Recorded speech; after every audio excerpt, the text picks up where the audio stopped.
খবর 24 সাথে আপনাকে স্বাগত। নতুন নতুন খবর জানার জন্য আমাদের চ্যানেলে চোখ রাখুন। নমস্কার দর্শক বন্ধুরা, খবর 24 সাথে আপনাকে স্বাগত। দুদিন ধরে নিখোঁজ ছিল, তারপর পুকুরে দেহ ভাসতে দেখা যায়। প্রেমিকাকে বাড়ি থেকে ডেকে নিয়ে গিয়ে ধর্ষণ করে খুন করার অভিযোগ উঠল। ঘটনাটি ঘটেছে বারুইপুর থানা এলাকায়। 2 দিন নিখোঁজ থাকার পর বাড়ির কাছাকাছি একটি জলাশয় থেকে দেহ ভাসতে দেখা যায়। পুলিশকে খবর দেওয়া হলে দেহ উদ্ধার করে। এই ঘটনায় বারুইপুর থানায় ধর্ষণ করে খুনের অভিযোগের দায়ের করেছে পরিবার। অভিযোগের ভিত্তিতে তদন্ত শুরু করেছে পুলিশ। ইতিমধ্যেই প্রেমিক সহ 2 জনকে গ্রেফতার করেছে পুলিশ। নির্যাতিতার সাথে ফেসবুকে আলাপ হয় এক যুবকের জানা গিয়েছে। এই যুবকের বাড়ি বারুইপুর থানার মদনপুর গ্রামে। নির্যাতিতার পরিবার নরেন্দ্রপুর থানা এলাকায় থাকত। অভিযুক্তের বাড়ির কাছাকাছি এলাকাতেই নির্যাতিতার মামার বাড়ি।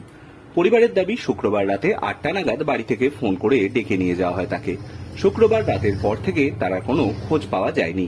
রাত 11টার পর নির্যাতিতার ফোন বন্ধ হয়ে যায়। পরিবারের তরফ থেকে সম্ভাব্য সমস্ত জায়গায় খোঁজ করা হয়। রবিবার সকালে দেহ উদ্ধার হয়। বেশ কয়েকজন মিলে তাকে ধর্ষণ করেছে বলে অভিযোগ উঠেছে।